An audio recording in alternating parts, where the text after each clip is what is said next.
I applied for the Thiel Fellowship, which is a program that provides financial support for people under the age of 20 to go and work on sort of ambitious projects or do unusual things. And I got it. And I sort of was like, well, I have two options. One is go back to university. And the other is I can work on whatever I want for 2 years. It turns out that wasn't a super difficult decision. I have a lot of experience doing things cutting against pressure from the previous stuff. But I think at the time I framed it, and especially framed it to other people as well, I can do this for 2 years and then I can still go back to university. And that sort of seems like an amazing opportunity.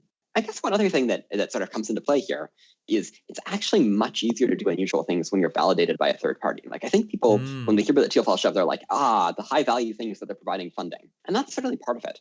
But I think that actually the higher value thing was actually like a dull sum of my life totally came around once I was given $100,000 to go and work on stuff in a way that they really were not supportive beforehand. And so I think there's also just a really big effect in terms of legitimizing an untraditional path, making it easier. I get a lot of emails from people asking me if they should go to university. And I think for almost everyone emailing me, they should go to university. And the reason that I think that is I think that if you want to benefit from going and doing something else, you have to have a lot of sort of self-discipline and willingness to go and work hard on things and self-motivation to work hard on things without an external forcing function. And I think that often people don't have this, and then this kind of thing doesn't work as well for them. On the other hand, I think for the people, maybe to give some more context, I think a lot of the people who I saw really thrive in the Thiel Fellowship.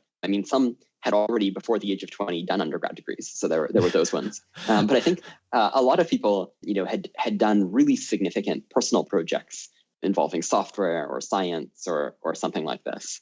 And I think that's actually a pretty good test. Like, if you have sort of been able to, out of self-motivation, go and do your own large personal project.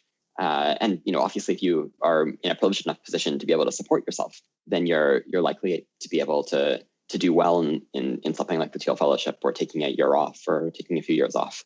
But if you aren't, it'll be much more challenging.